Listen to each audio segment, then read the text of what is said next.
네, 여러분, 오늘은 기존에 널리 퍼져 있는 해석들 가운데 성경이랑 모순되는 부분들이 있어서 이제 그 해석을 다시 성경에 맞게 해보고자 하는 노력, 해석 바로잡기 시간. 오늘의 이야기는 선한 사마리아인의 비유입니다. 굉장히 유명한 얘기죠. 우선 첫 번째 꼭 말씀드리고 싶은 건 이건 실제 이야기가 아닙니다. 실제 이런 일은 없었어요. 예수님이 우리에게 무언가를 가르쳐 주고 싶으셔서 만들어낸 이야기예요. 그러니까 어떤 이야기를 만드셨을 때는 전해주고 싶어 하시는 그 메시지가 있는 것이죠. 예. 근데 이 메시지를 다르게 받아들여서 다른 교훈을 얻어서 그걸 실천하고 있다면 이 메시지를 전달을 못 하신 거예요, 우리에게. 예수님이 이야기를 잘못 만드신 거냐? 아니죠. 사람들이 해석을 잘못했죠. 오늘은 아마 가장 널리 잘못 해석된 또 그걸 받아들인 이야기가 아닐까 성경에서 생각을 해봅니다. 누가복음 10장으로 한번 가보도록 하겠습니다. 누가복음 10장 25절부터 시작되는 이야기인데요.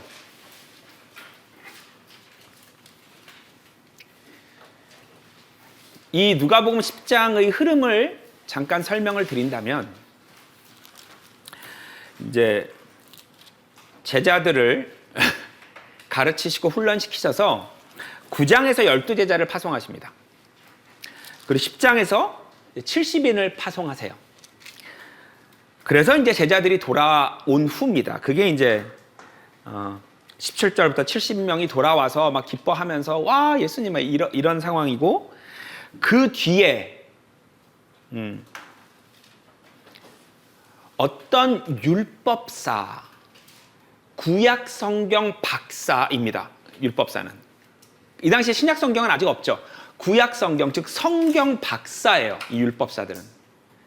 율법사가 와서 예수님을 테스트하려고, 예수님을 골탕 먹여보려고 질문을 합니다. 그 의도가 악함에도 불구하고 예수님이 대답을 해주시는데, 그냥 하시는 게 아니라 이야기를 만들어서 전해주세요. 답을 이야기로 해주세요.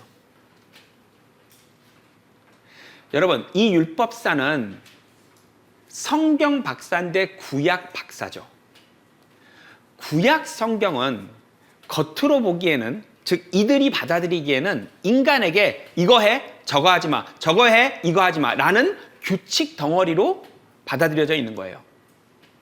그걸 지키라고 강요하고 본인들도 지키는 척하죠. 이것이 구약 성경 선생님들의 당시 모습이었어요. 이런 사람이 예수님에게 와서 감히 예수님을 시험한다고. 예수님 영생은 어떻게 했죠? 왜? 인간에게 가장 중요한 것이 영생이기 때문에. 여러분, 이 성경에는 참 중요한 것들이 많습니다. 그러나 그 어떤 것도 영생만큼 중요하진 않아요. 죽고 사는 문제만큼 중요한 건 없으니까. 성경의 핵심 메시지를 구약 성경 박사가 예수님께 물어보는 거예요. 영생은 어떻게 얻나요? 예수님께서 대답을, 너 구약 성경 박사지? 그리고 너는 구약 성경 속에 숨겨진 하나님의 참뜻을 모르고 율법 덩어리로 알고 있지? 그걸 지키려고 하고 있지? 율법 다 지켜. 완전하게 지켜. 그러면 얻을 수 있어. 맞습니다. 율법을 완벽하게, 온전하게, 영원히 지킬 수 있다면 하나님이 영생을 주실 수밖에 없어요. 왜? 그렇게 유대인들과 약속을 했기 때문이에요.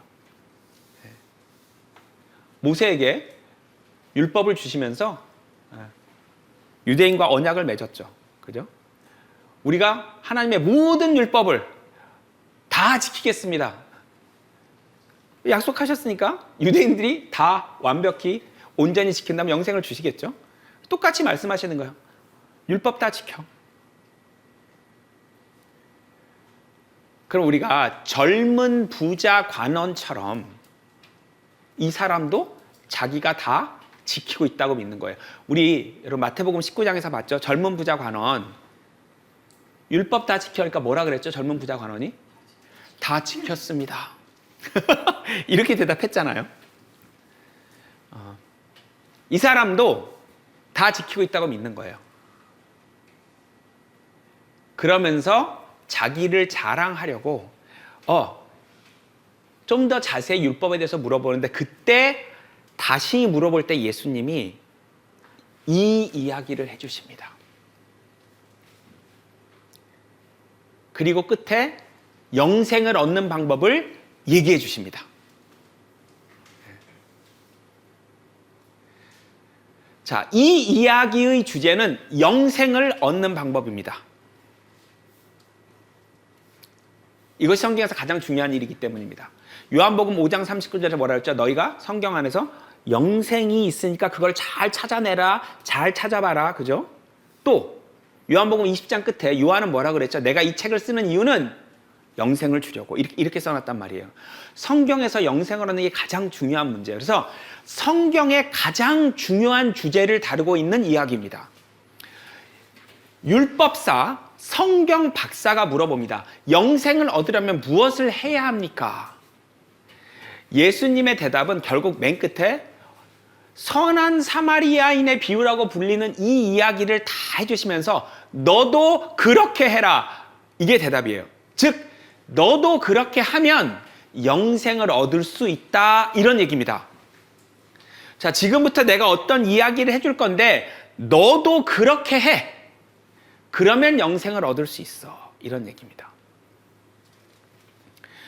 여기서는 어떤 사람이 가다가 강도를 만나서 거의 죽게 됩니다.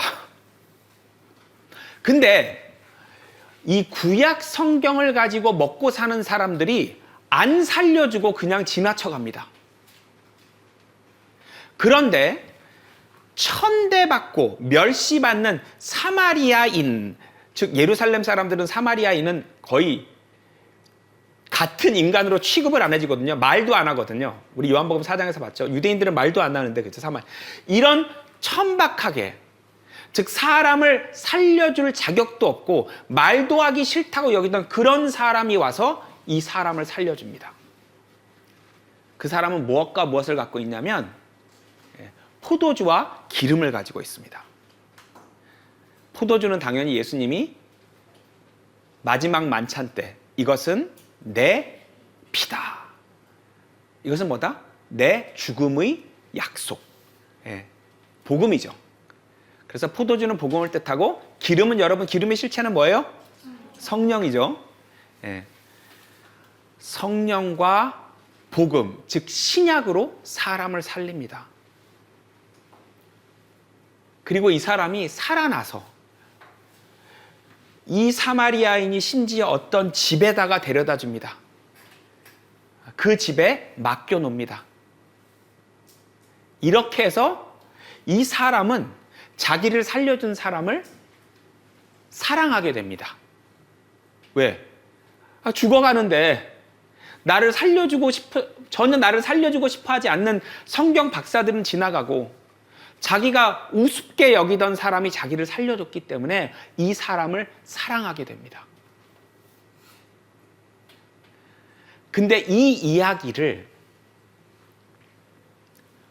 불의웃 돕기로 해석을 했습니다.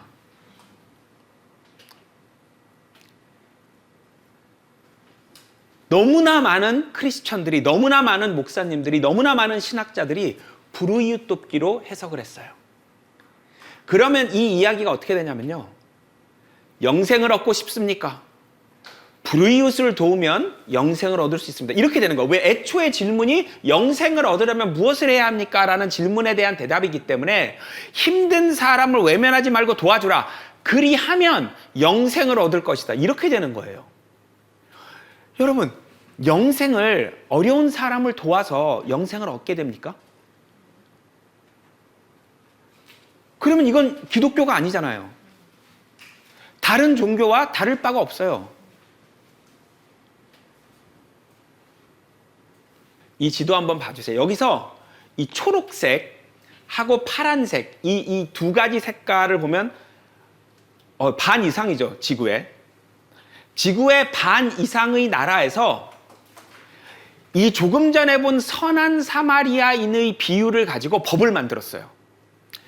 초록색 나라들은 뭐냐면 위급한 사람을 봤을 때 이 사람을 살려주려고 무슨 행동을 하다가 본의 아니게 피해를 끼친 거는 손해배상을 청구할 수 없다. 이런 법이에요. 무슨 말이냐면 도와주다가 잘못됐더니 그 사람이 오히려 나를 고소해. 그러면 도와주는 게 무섭잖아요.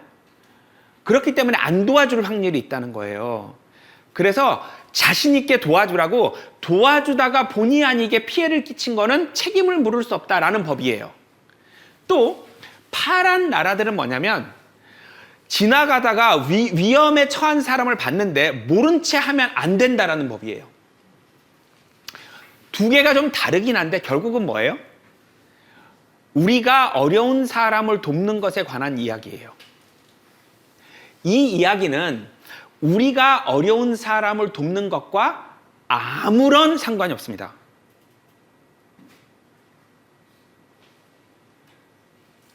우리가 도움을 받는 그 사람이에요.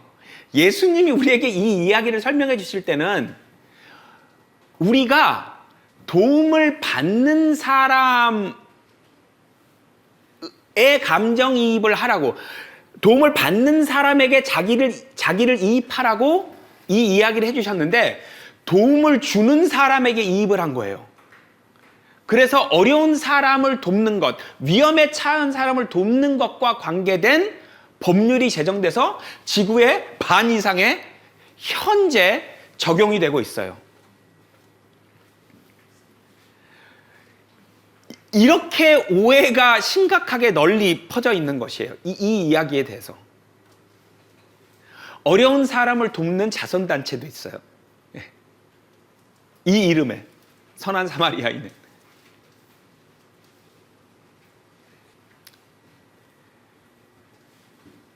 예수님이 오셨을 때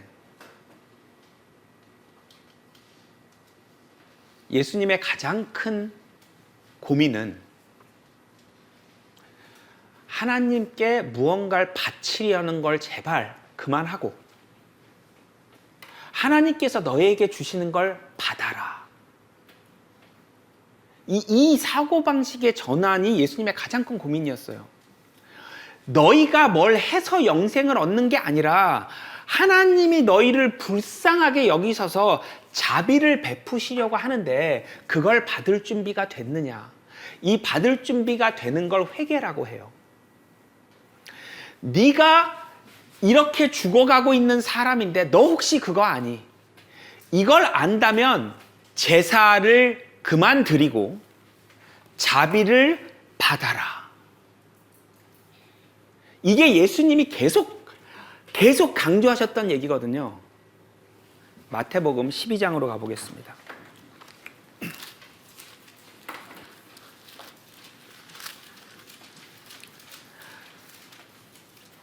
6절, 7절입니다. マタイによる福音書12章6節から7節。あなた方に言っておく。宮よりも大いなるものがここにいる。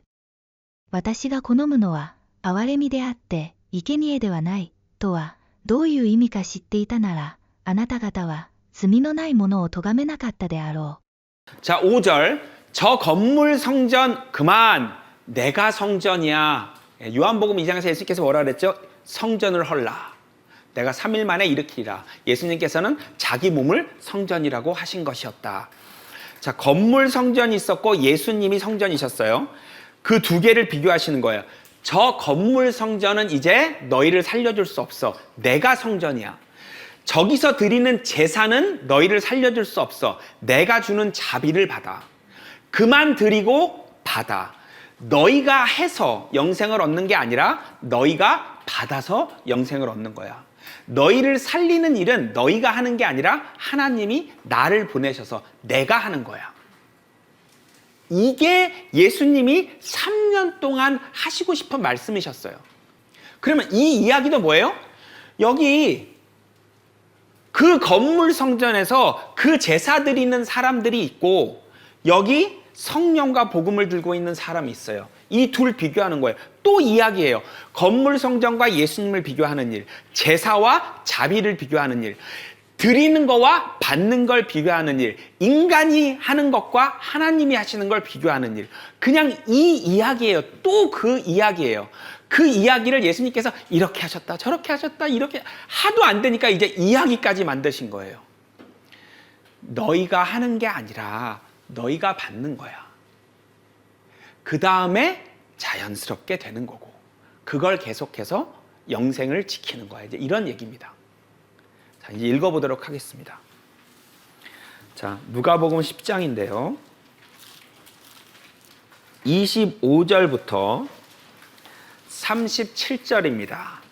이야기가 시작되거든. 여러분, 도와주는 사람에게 자기를 이입시키지 마시고요. 도움을 받는 사람에게 자기를 이입시켜 보세요. 읽어보도록 하겠습니다. ルカによる福音書10章25節から37節。するとそこへ、ある律法学者が現れ、イエスを試みようとしていった。先生、何をしたら永遠の生命が受けられましょうか。彼に言われた。律法には何と書いてあるか。あなたはどう読むか。彼は答えて言った。心を尽くし、精神を尽くし、力を尽くし、思いを尽くして、主なるあなたの神を愛せよ。また、自分を愛するように、あなたの隣人を愛せよ、とあります。彼に言われた。あなたの答えは正しい。その通り行いなさい。そうすれば、命が得られる。すると彼は、自分の立場を弁護しようと思ってイエスに言った。では、私の隣人とは誰のことですか。イエスが答えて言われた。ある人がエルサレムからエリコに下っていく途中、強盗どもが彼を襲い、その着物を剥ぎ取り、傷を負わせ、半殺しにしたまま逃げ去った。するとたまたま、一人の祭司がその道を下ってきたが、この人を見ると、向こう側を通っていった。同様に、レビ人もこの場所に差し掛かってきたが、彼を見ると向こう側を通っていった。ところが、あるサマリア人が旅をして、この人のところを通りかかり、彼を見て気の毒に思い、近寄ってきて、その傷にオリーブ油とブドウ酒とを注いで、包帯をしてやり、自分の家畜に乗せ、宿屋に連れて行って介抱した。翌日、デナリ2つを取り出して、宿屋の主人に手渡し、この人を見てやってください。費用が余計にかかったら、帰りがけに私が支払います、と言った。この3人のうち、誰が強盗に襲われた人の隣人になったと思うか。彼が言った。その人に慈悲深い行いをした人です。そこでイエスは言われた。あなたも言って同じようにしなさい。 자, 결론은 뭐예요? 네가 그와 같이 하면 영생을 얻으리라가 결론이겠죠. 그 가로를 채우는 거예요. 여러분 보세요. 너도 그렇게 하라. 그리하면 영생을 얻으리라. 그와 같이 하라가 뭐예요? 이웃을 사랑하라는 거예요. 봤더니 이웃이 누구예요? 선한 사마리아인이에요. 그러니까 영생을 얻는 방법은 뭐예요? 선한 사마리아인을 사랑하면 영생을 얻는 거예요. 근데 선한 사마리아인을 어떻게 사랑하게 됐어요? 보니까 자기가 죽어가는데 그 사람이 와서 살려줘서 사랑하게 된 거잖아요. 그죠? 그러면 그렇게 하라는 게 이 사람의 이 여정을 다 따라하라는 거지 예수님만 사랑하라가 돼버리는 게 아니거든요. 이렇게 해서 예수님을 온전히 완전히 사랑하게 되는 것, 그걸 말하는 거예요. 그리고 계속 사랑하는 것.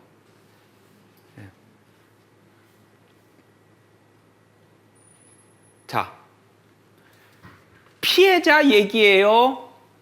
도움 주는 사람 얘기예요?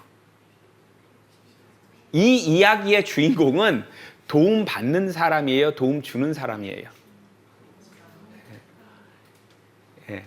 무슨 말이냐면 도움 준 사마리아인이 영생을 얻는 거예요? 이 사람이 이 처음에 길 가다가 죽게 된 사람이 영생을 얻는 얘기예요. 죽게 된 사람이 영생을 얻는 얘기인데 우리는 지금 영생을 얻어야 되는 사람이잖아요. 그러니까 우리가 누굴 따라가야 돼요? 지금 마음이. 죽게 되는 사람을 따라가야 되는 거예요. 영생을 얻으려면. 자, 시작하겠습니다. 그러면 우선 27절. 율법으로 얻어? 예수님은 항상 먼저 강력한 율법을 사람에게 들이대시죠. 왜? 죄인인 걸 깨닫지 못하면 자비를 받을 수가 없거든요. 근데 이 사람이나 젊은 부자 관원이나 다 자기가 죄인인지를 몰라요. 율법을 지키고 있다고 생각하기 때문에 예수님이 항상 율법을 들이대시는데 가장 강력한 거 뭐예요? 주로 네 이웃을 네 몸과 같이 사랑하라. 젊은 부자 관원한테도 그걸 딱 들이미셨죠. 저 그거 했는데요. 그러니까 예수님 뭐라 그래요? 에이, 전 재산 팔아서 줘야지. 네 몸과 같이 사랑하는 건데. 그랬더니 그가 재산이 많기 때문에 근심하며 돌아서서 이렇게 돼 있단 말이에요. 이번엔 오히려 물어봐요. 성경 박사니까. 예수님이 이 구절을 말씀하시는 게 아니라 율법 중에서 제일 중요한 게 뭔데? 라고 반대로. 그랬더니 이 사람이 딱 말해요. 이거 정답이에요. 왜? 마태복음 22장에서 예수님이 제일 중요한 율법이라고 말한 것과 같은 대답을 해요. 이거 쉽지 않아요. 왜? 레위기와 신명기 구절을 합쳐서 대답한 거기 때문에 이거는 어지간한 성경 지식으로는 알 수가 없어요. 이 하나님을 사랑하고 이웃을 사랑하는 게 같이 붙어 있는 게 아니라 따로 떨어져 있는 얘기인데 이걸 합쳐서 대답할 정도면 보통 성경 지식이 있는 게 아니죠. 그렇게 말하니까 예수님은 그렇게 하면 얻어. 맞아. 그거 완벽하게 지키면 얻어. 이 사람이 제 이웃이 누구죠? 물어봤어요. 예수님께. 왜 물어본 거예요? 대답하면 자기가 했다고 하려고. 네 이스라엘 형제들이지. 제가 다 했습니다. 라는 말을 젊은 부자 관원과 같은 대답을 하고 싶어서 그걸 딱 했는데 예수님이 갑자기 이 이웃을 가지고 다르게 풀어버리시는 거예요. 원래 이 율법에서의 이웃은 진짜 자기 이웃 맞습니다. 진짜 이웃이 맞는데 예수님이 이 사람을 살리고자 이 이웃의 개념을 여기서 갑자기 바꾸시는 거예요. 시작은 예루살렘에서 여리고로 내려가는 사람. 예루살렘이요, 해발 760m 정도 돼요. 여리고가요, 마이너스 250m 정도 돼요. 지구상에서 가장 낮은 지역이에요. 온 지구에서 가장 낮은 지역이에요.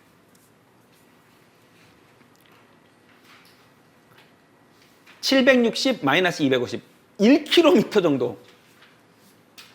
저는 여기에 실제 가봤거든요. 어마어마한 고도 차이가 있습니다.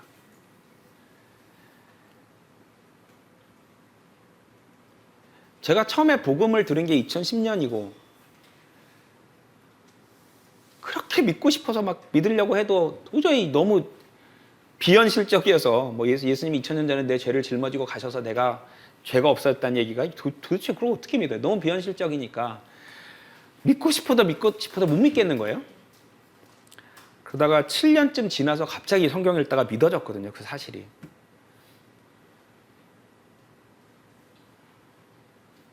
예루살렘에서 여리고로 내려가는데 7년 걸린 것 같아요. 제 마음이 하나님 앞에, 왜냐면 또 뭐 연예인이고 뭐 그죠? 세상에서 뭐 박수 받고 하다가 와, 나는 왜 이게 안 믿어지지? 이게 왜 안 믿어질까? 그게 굉장히 오래 걸렸죠. 아무튼 여기서 이렇게 지역을 설정하신 게 다 이유가 있으시겠죠. 강도를 만났대요. 강도.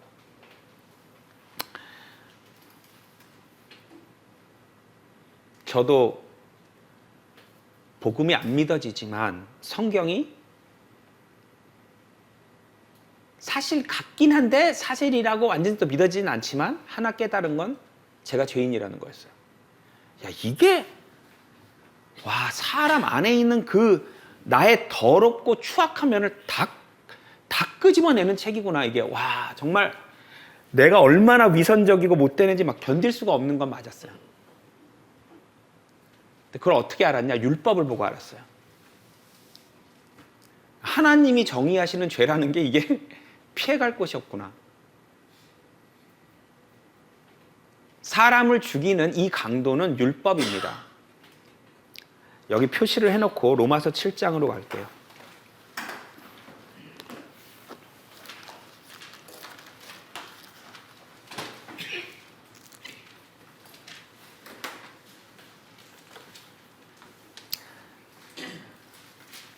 (9절) (10절) (11절입니다)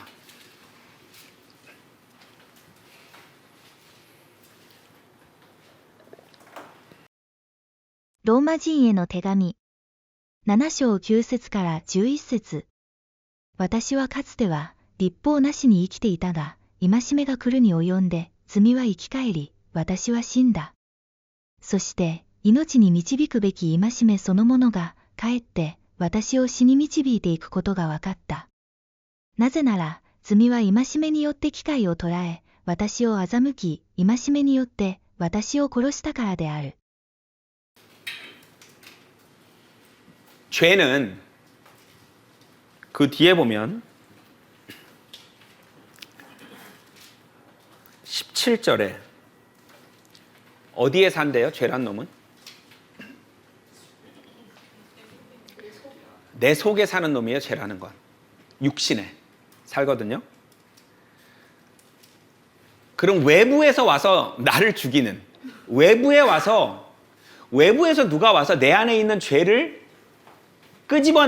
끄집어내서 살려서 그 죄가 나를 죽이는 거거든요. 그러니까 외부에서 나에게 다가온 이 강도는 누굴까요?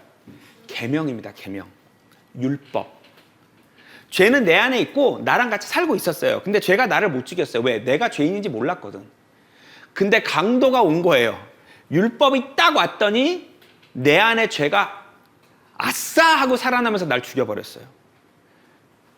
그래서 나에게 다가와서 날 죽인 자체는 율법입니다. 살다가 율법을 보니 내가 죽었어요. 예. 죄랑 같이 편하게 잘 살고 있었거든요.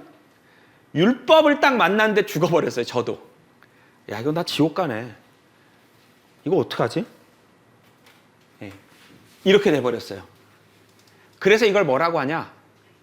율법의 저주라고 해요. 갈라디아서 3장입니다. 3장 10절 그 다음에 13절 읽어보겠습니다. ガラテヤ人への手紙3章10節と13節。一体、律法の行いによるものは、皆、呪いのもとにある。律法の書に書いてある一切のことを守らず、これを行わない者は、皆、呪われる、と書いてあるからである。キリストは、私たちのために呪いとなって、私たちを律法の呪いからあがない出してくださった。聖書に、木にかけられる者は、すべて呪われる、と書いてある。 자, 여기에 어떤 표현이 나와요? 율법의 저주라는 게 있어요. 율법이 딱 나타나서 사람을 이렇게 만들어버리는 거예요. 네. 이 율법의 저주에서 누가 우리를 살리셨대요? 예수님이. 그럼 이 선한 사마리아인 누구예요? 예수님이죠. 그래서 사실은 다 성경은 그냥 다 같은 얘기예요. 같은 이야기를 시로 쓰냐 수필로 쓰느냐 에세이로 쓰느냐 보고서로 쓰느냐 동화책에 실으냐 이것만 다르지 전부 다 같은 얘기하는 거란 말이에요. 자, 율법의 저주인데 예수님이 기름과 포도주 성령과 신약, 새로운 약속, 복음으로 나를 살리시는. 예. 선한 사마리아인 돌아올게요.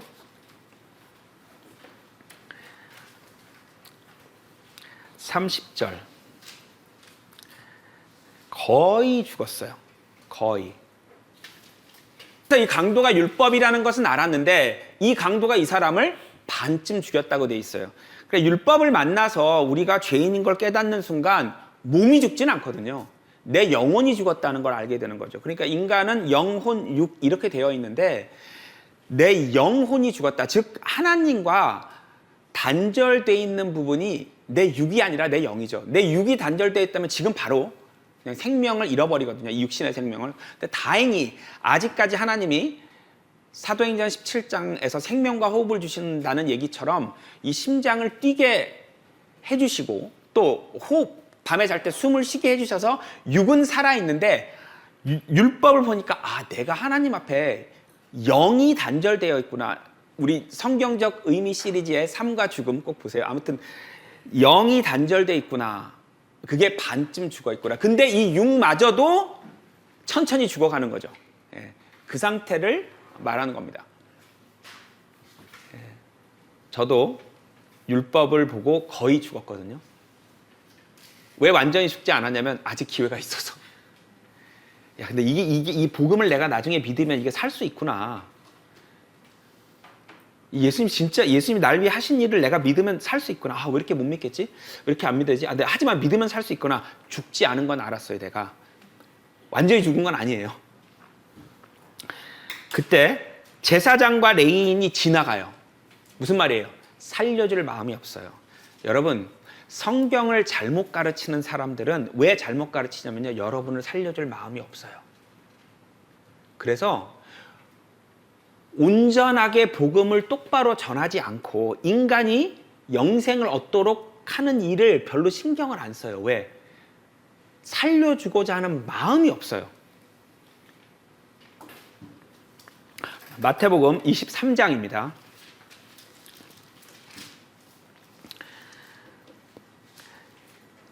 13절부터 15절까지 읽어보겠습니다.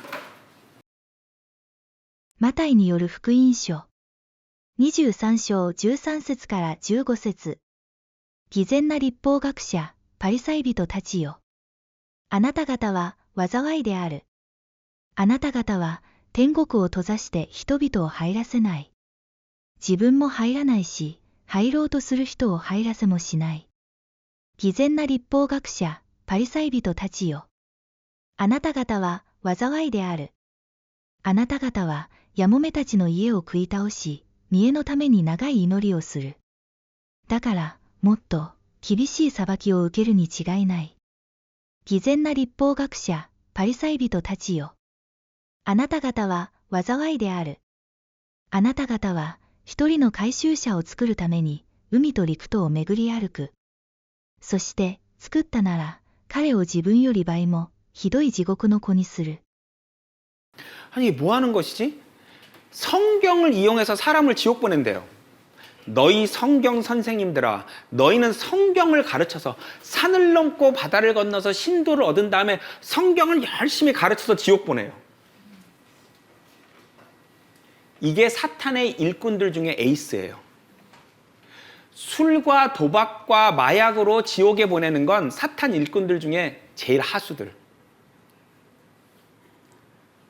그 다음에 도덕 윤리로 착한 일 하면 천국 가는 줄 믿게 해서 지옥 보내는 게 이게 이제 그 다음 레벨.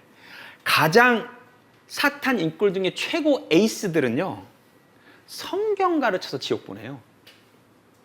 하나님이 하시는 대로. 사탄은 하나님이 하는 것만 따라하거든요. 하나님이 아담의 코에 생기를 집어넣었더니 지들도 에베소 2장에 보면 뭐라고 나와있어? 자기들도 공중에 권세 잡았잖아요. 똑같이 코로 넣고. 예수님이 부활하시니까 짐승도 부활한 척하고, 하늘에서 불 떨어뜨리니까 지들도 불 떨어뜨리고, 하나님이 성경 말씀 가르치니까 자기도 성경 가르쳐서. 예수님 시험할 때 사탄이 40일 동안 시험할 때 뭘로 시험했어요? 하나님 말씀으로. 예수님은 최고로 이제 어려운 존재니까 예수님 정도 쓰러뜨리려면 도덕 윤리 갖고 안 돼요. 술과 마약으로 안 되고 성경으로. 예. 근데 애초에 살릴 마음이 없다는 거예요. 이 사람들 지나가 버리잖아요. 살려줄 마음이 없어요. 자기들도 살 마음이 없고.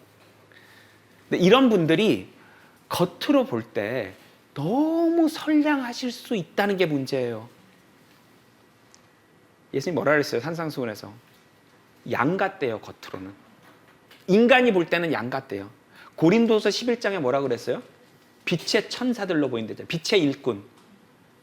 하나님의 일꾼으로 보인대죠, 사람 눈에는.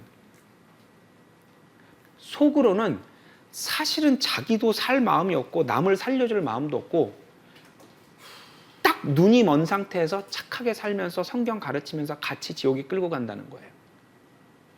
왜? 양심에는 분명히 소리가 나오고 있거든요.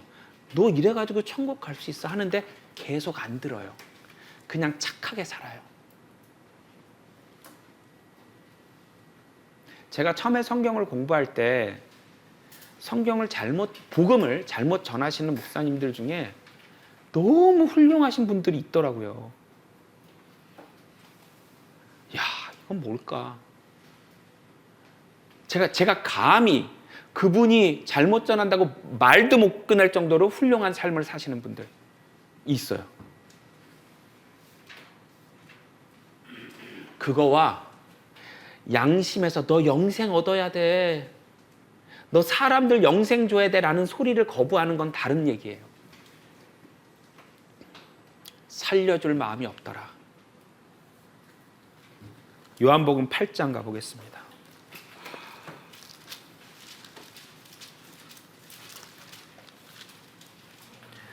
(48절) 예수님이 사마리아인으로 불리신 적이 있어요.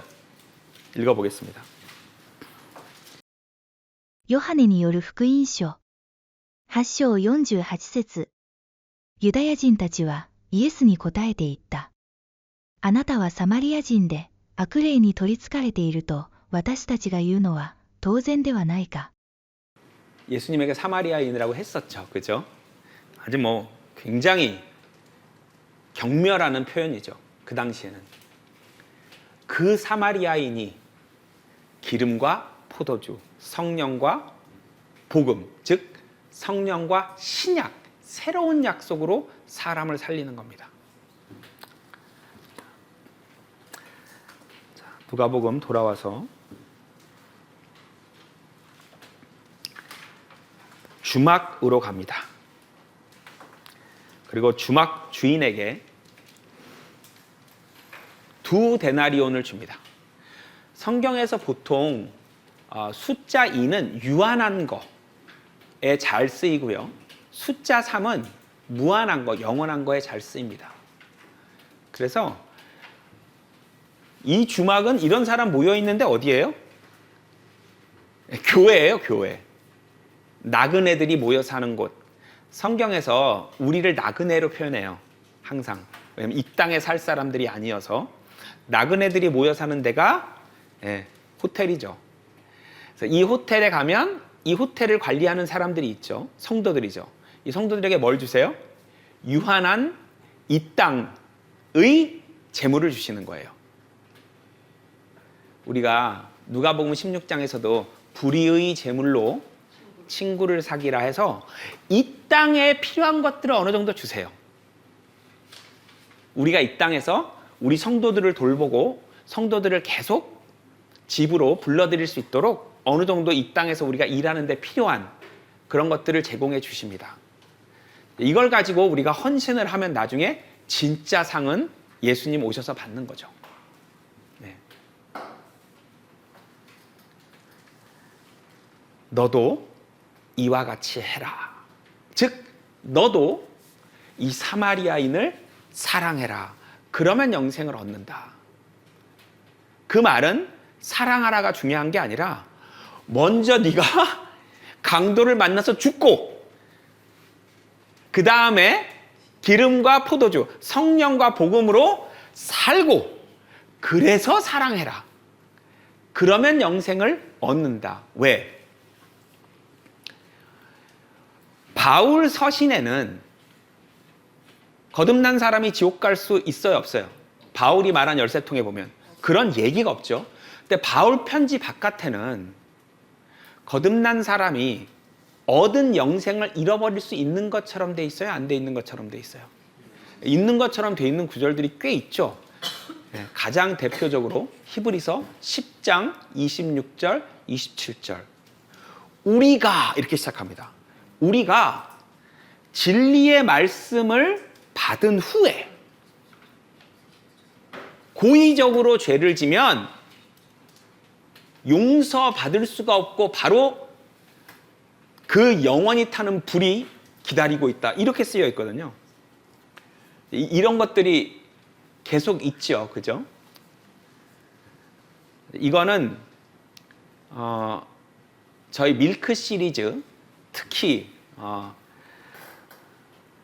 6편, 7편 신약계관 그리고 바울 편지들의 미스테리라는 강의를 들어보시면 굉장히 자세히 설명이 되어 있습니다. 즉 성경은 하나님의 일꾼들이 죽은 사람을 살릴 수 있는 시대와 하나님의 일꾼들이 죽은 사람을 살릴 수 없는 시대로 나누어서 봐야 된다는 거예요. 자, 분명히 엘리야, 엘리사, 베드로, 바울 다 죽은 사람 살렸어요? 못 살렸어요? 살렸죠. 우리는 죽은 사람 살려요? 못 살려요? 못 살리죠. 예수님께서 마가복음 16장에 믿는 사람들에게는 이런 사인들이 나타날 것인데 독을 마셔도 죽지 않고 독사에 물려도 자, 이거 비유 아닙니다. 바울 독사에 사도행전 28장에서 독사에 물렸는데 아무렇지 않죠. 이렇게 말씀을 전하고 그 다음에 죽은 사람을 살리는 막 독을 먹고도 안 죽는 이런 걸 보여줌으로써 그 말씀을 증거하는 시대가 있었고, 그죠? 지금 저처럼 말씀 열심히 전한 다음에 그냥 가만히 바라보고 있는 시대가 있는 거예요. 왜? 제가 죽은 사람을 살릴 수가 없거든요. 그러니까 여러분들이 뭐 사랑하는 사람이 죽었을 때 그 시체를 저희에게 가져오시면 제가 그 위에 누워서 살릴 수가 없어요. 지금 시대는. 아무튼 그 자세한 내용은 거기를 보시면 되고요. 누가복음 12장 48절 많이 준 자에게는 많이 요구하리라. 그런 죽은 사람을 살릴 수 있는 힘, 죽은 사람이 살아나는 걸 볼 수 있는 기회를 준 시대에는 행동을 잘못하면 영생을 잃어버릴 수도 있어요. 아무튼 바울의 편지에는 이제 그런 얘기가 없다. 그 강의를 자세히 해놓은 밀크 시리즈 6편, 7편 보시고요. 자, 그래서 영생을 진짜 얻으려면 기름과 포도주로 살린 거에서 끝나는 게 아니고 계속 그 다음부터는 예수님을 사랑해야 해요. 예. 근데 바울 서신 바깥에는 영생을 잃어버릴 수 있다가 표준이에요. 바울 편지 열쇠통에만 영생을 잃어버릴 수 없어요. 대신 징계는 받죠. 우리 거듭난 사람이 잘못했을 때 징계는 받고 그 징계 중에 죽음도 포함되지만 지옥에는 안 간다는 거죠. 그래서 영생을 얻은 사람이 잃어버릴 수 없는 우리 시대와 잃어버릴 수 있는 그 바깥의 시대, 즉 예수님을 계속 사랑해야 되는 거죠. 계시록 2장처럼 에베소 교회 뭐라고 그랬어요? 너 첫사랑을 잃어버렸어. 잃어버리지 않아야 되는 것이죠. 요한일서 5장 보겠습니다. 요한일서 5장 3절입니다. ヨハネの第一の手紙5章3節神を愛するとは、すなわち、その戒めを守ることである。そして、その戒めは難しいものではない。 자, 살림을 받았어요. 예수님 때문에 살림을 받았어요. 그래서 이제 이 사마리아인 예수님을 사랑하게 됐는데 계속 사랑해야 해요. 근데 예수님을 사랑하는 방법이 뭐래요? 그의 계명을 지키는 거예요. 예수님이 떠나시면서 여기 있는 사람들에게 세 계명을 줬죠. 세 사람에게 세 계명을 줬는데 그게 뭐예요? 서로 사랑하라. 그렇기 때문에 영생을 안 잃어버리려면, 왜 지금 우리 시대에는 거듭난 사람이 영생을 잃어버리지 않지만 지금 우리 시대가 아니라 하나님의 일꾼들이 죽은 사람들을 살릴 수 있는 시대, 또 막 그 죽은 사람이 살아나는 걸 볼 수 있는 시대에는 영생을 잃어버릴 수 있거든요. 안 잃어버리려면 어떻게 해야 돼요? 이 새 계명, 서로 사랑하라. 성도들끼리 서로 사랑하는 그걸 지켜야 결국 영생을 얻을 수 있습니다. 용서받지 못할 죄라는 것이 있는 거고, 사망에 이르는 죄라는 것이 있는 거고, 그죠? 이렇게 해서 영생을 얻는다는 얘기입니다. 자, 결론은 이 이야기는 자기 자신을 도움을 받은 사람 위치에 놓고 어떻게 해서 영생을 얻게 되는지, 얻은 영생을 어떻게 해야 영원히 안 뺏길 수 있는지에 관한 이야기죠. 무엇과 무엇을 비교하는 거예요? 제사 드리는 것과 자비 받는 것의 비교. 제사 드리게 하는 그 당시의 성경 선생님들, 제사 드리게 하는 그 건물과 자비를 받게 하는 건물에서가 아니라 말씀과 성령으로 영생을 주시는 예수님을 비교하는 거예요. 구약과 신약의 비교죠. 옛날 약속과 새 약속의 비교입니다. 크리스천들이 어려운 사람, 위험한 사람을 도와야 하냐? 당연하죠. 근데 이 이야기가 그 뜻이 아니라는 거예요. 성경을 보면 당연히 우리는 어려운 사람을 도왔고 위험에 있는 사람 보면 살려야죠. 근데 이 이야기는 그런 얘기가 아니라는 거예요. 이 이야기는.